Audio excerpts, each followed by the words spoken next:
Bom dia, meu irmão, paz do Senhor. Estamos juntos nesta manhã para louvar o Senhor e meditar na sua palavra. Minha oração é para que Deus te abençoe, te fortaleça, você e a sua família, e que você possa nesta manhã meditar no texto sagrado e que seja de grande crescimento para a sua vida. Abra então sua Bíblia, por favor, seu caderno, no texto de Isaías, no capítulo 44, vamos meditar nesse texto. Há um movimento que nós encontramos nesse momento no livro, em que Deus vai fazer como um pêndulo, mostrando e contrastando entre o Senhor da glória, seu poder, sua grandeza, sua soberania, Ele, o único Senhor e Deus, e os falsos deuses que as nações confiam, que inclusive Israel confiava naquele momento, mas os deuses das outras nações. E Deus sempre vai fazer esse contraste, mostrando como o povo de Israel deve seguir ao Senhor e crer no Senhor, mas a inutilidade de crer nos falsos deuses.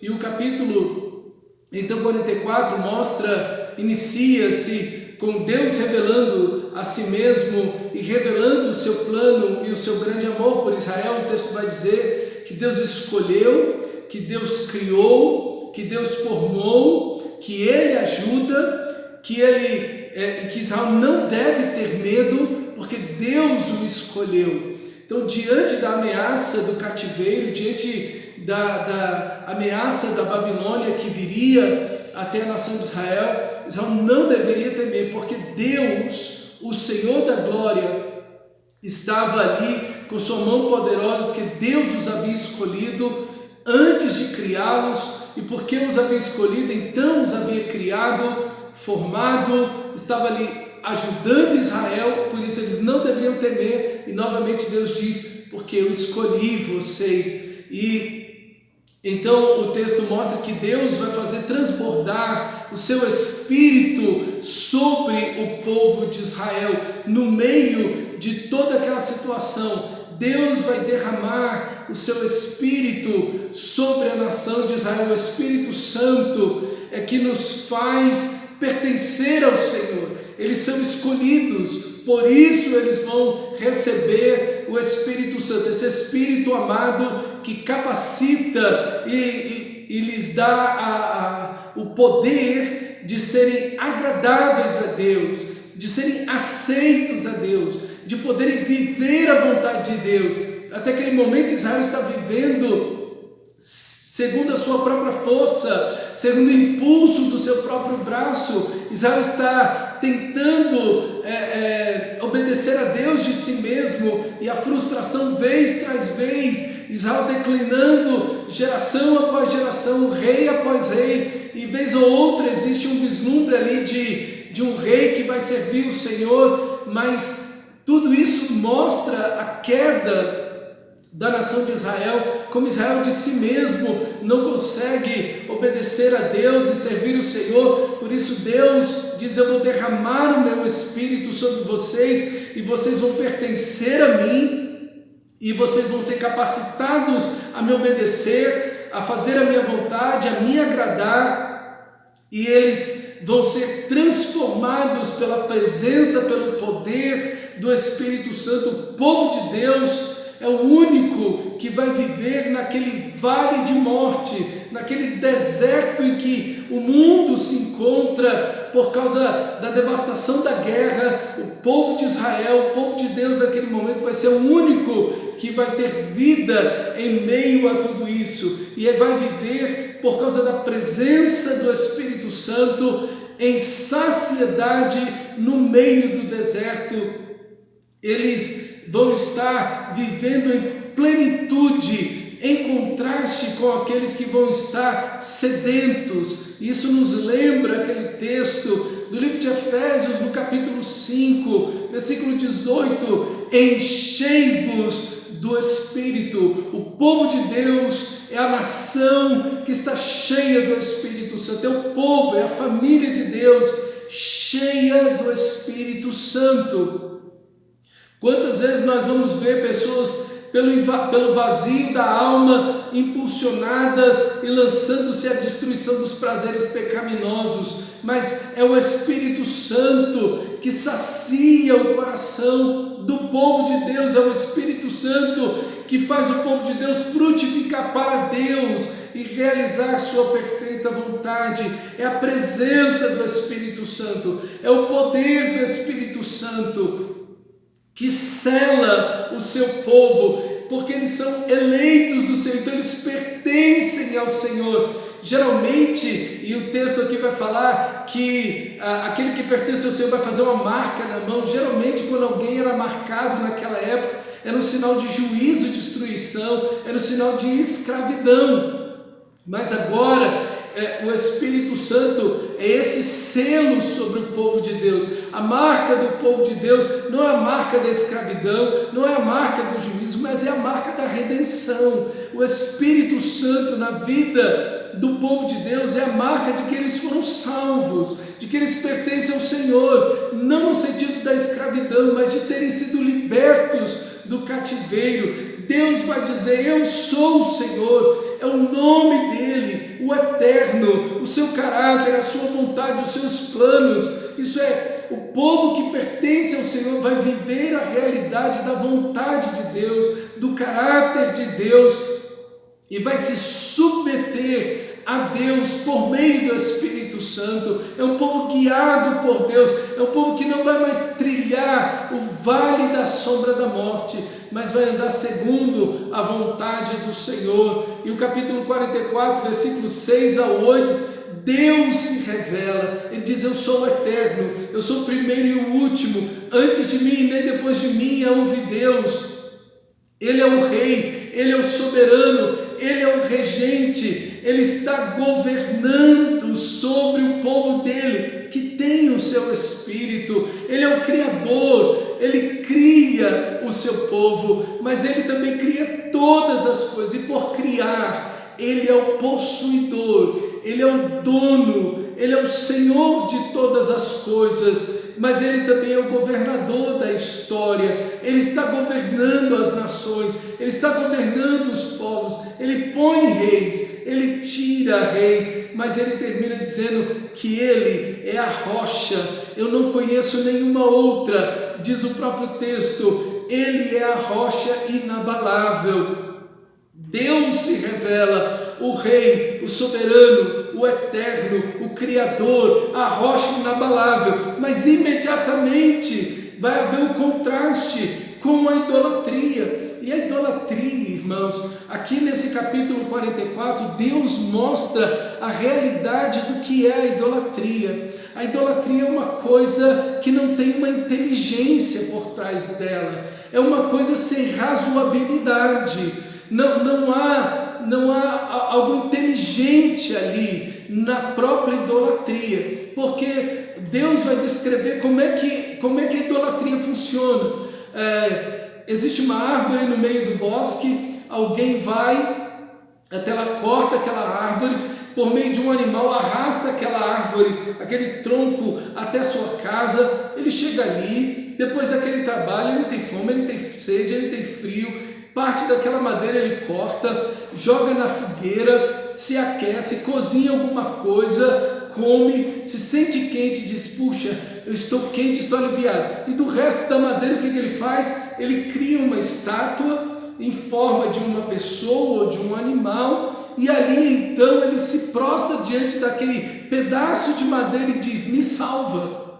Veja, não faz o mínimo sentido algo assim. Imagine alguém que se pare diante de uma árvore, ou diante de um cachorro, ou de uma vaca, ou diante de algum animal, ou diante de uma nota de dinheiro, e comece a falar com aquela árvore, ou aquele animal, ou aquela nota de dinheiro, dizendo: me salva. perdoa os meus pecados, me liberta, resolve a minha vida. Eu tenho um monte de conflitos dentro do meu coração, ou eu tenho doenças e problemas que me afligem, me salva. Imagina alguém falando com uma árvore, ou falando com um animal, ou com uma nota de dinheiro e pedindo para que aquilo lhe ajude. Isso é idolatria, gente, não faz o mínimo sentido, não tem nenhuma inteligência, até alguém que faria isso, nós teríamos uma pessoa dessa como um doido, como uma pessoa que não tem razão, uma pessoa que perdeu o juízo, que ficou senil. É a mesma coisa, imagina alguém parar diante de um pedaço de gesso ou de madeira e fica conversando com aquilo. Olha, me perdoa os pecados, me livra do inferno, me livra da minha condenação. Não faz o mínimo sentido algo assim. E aí então nós vamos ver a citação de Paulo lá no capítulo 4 do livro de Efésios, versículo 17 ao 19, que a mentira, a vaidade entrou no coração dessas pessoas. O coração deles, o pensamento, a forma de pensar, de enxergar, está obscurecida, tomada de trevas, estão alheios, afastados de Deus, falta o conhecimento de Deus, estão com seus corações como se um calo, aquele calo da mão ou do pé, que você não tem sensibilidade, tomou o coração inteiro da pessoa. E elas então se entregam a todas as paixões, a todos os pecados, tentando achar algum sentido na vida. Não há nenhum tipo de reflexão nessas pessoas, na idolatria. Enfim, meus irmãos, é uma coisa que não existe outra palavra, é o que o próprio texto diz. É uma mentira, o ídolo em si, aquela estátua é uma mentira, aquilo é uma idiotice, aquilo é uma ignorância, aquilo é um erro tão grosseiro. É isso que Isaías, que os profetas vão dizer, porque de um lado você tem Deus, o soberano, o todo-poderoso, o eterno, o que criou os céus, a terra, o mar, aquele que governa, que domina todas as coisas, aquele que tem a história nas suas mãos, que põe reis, que tira reis, o soberano. Você tem Deus de um lado e você tem um pedaço de madeira, um pedaço de árvore, um gesso, uma nota de dinheiro do outro, e você está deixando Deus para orar e clamar e crer e esperar numa coisa dessa. Isso é uma coisa que não faz nenhum sentido, meus irmãos.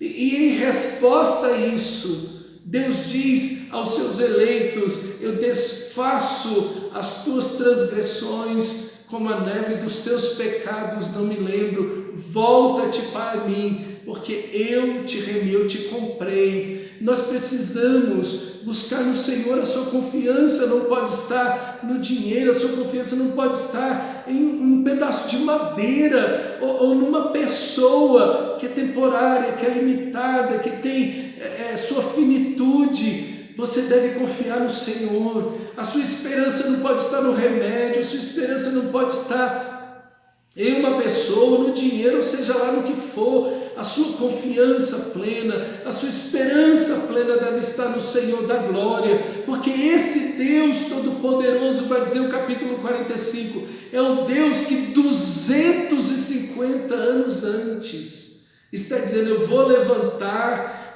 vou criar um homem chamado Ciro, e ele vai restaurar o meu povo. Isaías, como está profetizando, o povo ainda iria para o cativeiro babilônico, mas Deus já está dizendo que daí a 250 anos Deus já levantaria alguém que voltaria com o povo de Israel. Veja, é Deus que levanta a Babilônia como um castigo para a nação de Israel, e vai levar a nação de Israel por causa dos seus pecados para o cativeiro babilônico. Mas é Deus que está dizendo: eu vou levantar a Ciro, o Medo persa, que vai vencer os babilônicos e vai trazer vocês de volta.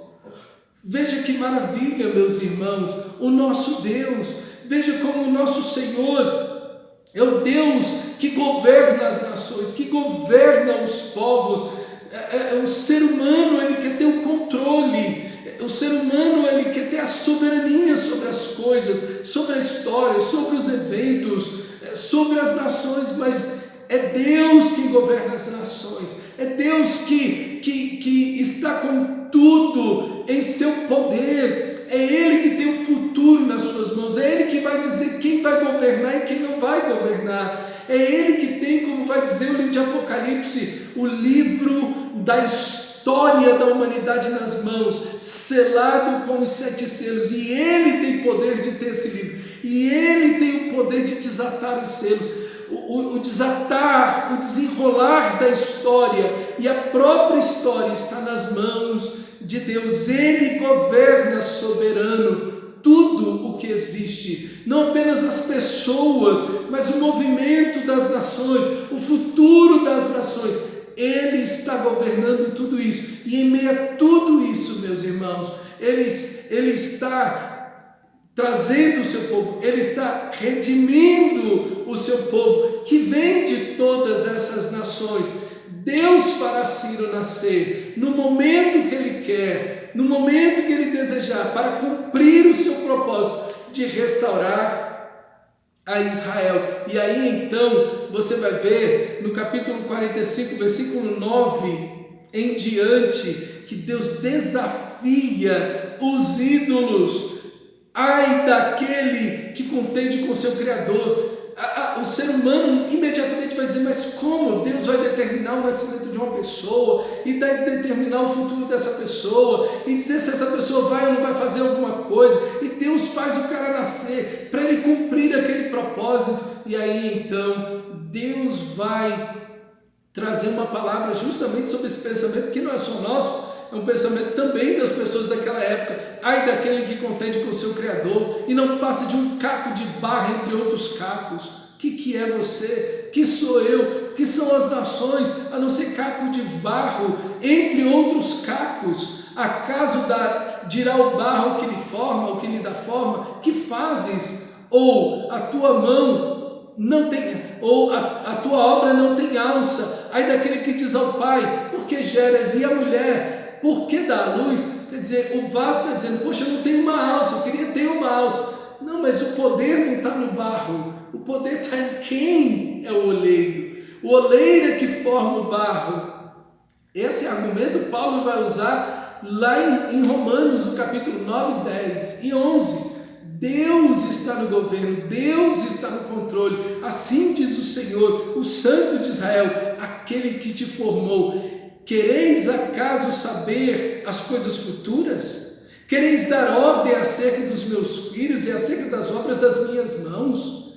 Eu fiz a terra e a criei, e criei nela o homem. As minhas mãos estenderam os céus, e a todos os seus exércitos dei as minhas ordens. Eu, na minha justiça, suscitei a Ciro, e a todos os seus caminhos endireitarei. Ele edificará minha cidade e libertará meus exilados, não por preço, nem por presentes, diz o Senhor dos Exércitos. Foi Deus que colocou no coração de Ciro a ação de libertar o povo de Israel. Ele não libertou o povo de Israel porque o povo de Israel deu dinheiro para ele, ou porque alguém deu um conselho para ele, ou porque alguém financiou tudo isso. Não, foi Deus que colocou no coração dele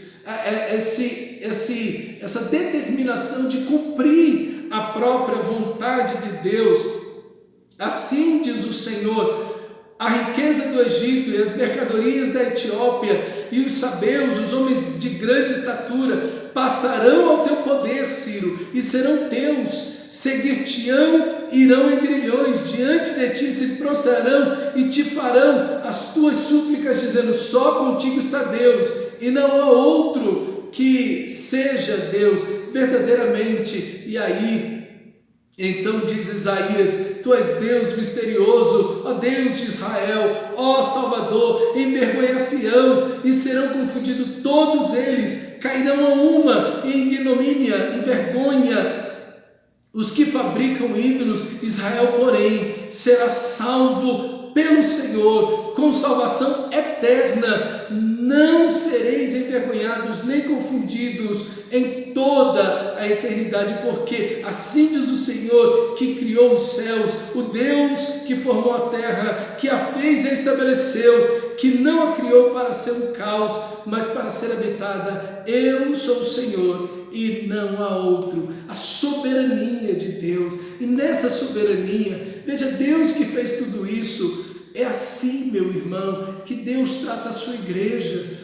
Ninguém pode pegar um cristão e fazer dele o que quer. Ninguém pode destruir a igreja. As portas da morte, disse Jesus, não prevalecerão contra a igreja. A igreja está no poder de Deus. A igreja é formada pelo próprio Deus. Foi Cristo que formou a igreja. Foi Deus, foi Ele que salvou cada cristão. É Ele que forma o seu povo. É Ele que toma os seus eleitos nas suas mãos. Que isso dê confiança a você, que isso traga esperança ao seu coração, saber que você está nas mãos do Todo-Poderoso e que daí ninguém pode arrebatar você. Ele, meu irmão, está governando tudo. Ele tem as chaves da morte e do inferno. Ele que criou os céus, a terra e o mar, está governando tudo absolutamente. E aí deve estar a sua esperança. Aqui deve estar o seu coração, a sua confiança no Senhor Deus, naquele que criou todas as coisas. E aí entra o capítulo 46, os babilônicos carregam seus ídolos, eles estão sendo levados por Ciro para dentro do cativeiro, eles que cativaram Israel e todas as nações de debaixo do céu. Agora eles mesmos que confiaram nos seus ídolos estão sendo levados em cativeiro e eles estão carregando aqueles ídolos grandes, pesados, feitos de madeira, feitos de ouro, feitos de ferro, carregando, e os animais que estão embaixo estão cansados de carregar aqueles ídolos que são colocados ali, estão em pé ali num canto. Não se movem, você não ouve nada, eles não veem nada, eles não ouvem nada, eles não podem andar, eles não podem correr, eles não podem fazer nada. É só um pedaço de pau, é só uma estátua que está ali. Mas é Deus, diz o texto, que carrega Israel para fora do cativeiro e de lá o leva para a liberdade. Às vezes eu olho algumas pessoas no meio da rua carregando uma madeira fininha, geralmente coberta com um pano. Aquelas pessoas vão carregar, parece que elas vão levando aquilo de casa em casa para fazer orações. É tão triste ver uma pessoa daquela carregando. O que ela está carregando? O seu Deus. Ela confia naquilo que ela está carregando, um pedacinho de madeira. E aquela pessoa fica carregando aquilo, dá uma dó de ver aquilo, de saber, meu irmão, que é Deus que leva você, que carrega você, que sustenta você, que ampara você, que traz sobre você uma salvação eterna. Você não está confiando num pedaço de madeira, num pedaço de gesso, você não está confiando em demônios, você não está confiando em nada disso, no dinheiro, em riqueza. A sua confiança está no Senhor, o seu coração, a sua fé está no Senhor da glória. É o Senhor, meu irmão amado, que cuida de você, o soberano, o eterno, o que governa os céus, a terra, o que governa as nações, que criou cada ser humano. Você confia nele, no Senhor da glória. Ao contrário de tudo isso, meu irmão, dessa idolatria ridícula, sem razoabilidade nenhuma, ao contrário disso, Deus salvará o seu povo, ainda que os rebeldes lutem contra isso, ainda que as nações lutem contra isso, o Senhor salvará, guiará, provê, protege, guarda, abençoa seu povo em meio a todo caos, a toda confusão que existe no mundo. Saiba, meu irmão, cada fio de cabelo da cabeça de cada um dos filhos de Deus, dos verdadeiros cristãos, dos nascidos de novo, está contado diante de Deus. Como disse Jesus, nenhum fio da vossa cabeça se perderá. O Senhor tem controle absoluto sobre mim, sobre você, sobre a sua igreja, sobre o seu povo. Não tenha medo, meu irmão, não tenha medo. Transforme todo medo toda angústia, todo desespero, em oração, em fé, em buscar o Senhor. Confie no Senhor, Ele governa tudo, Ele é o eterno, Ele trouxe você à vida e Ele dará a você, em Cristo Jesus, salvação eterna. Que Deus te abençoe, fique firme ao lado do nosso Senhor, na graça preciosa de Cristo Jesus. Deus te abençoe, meu amado.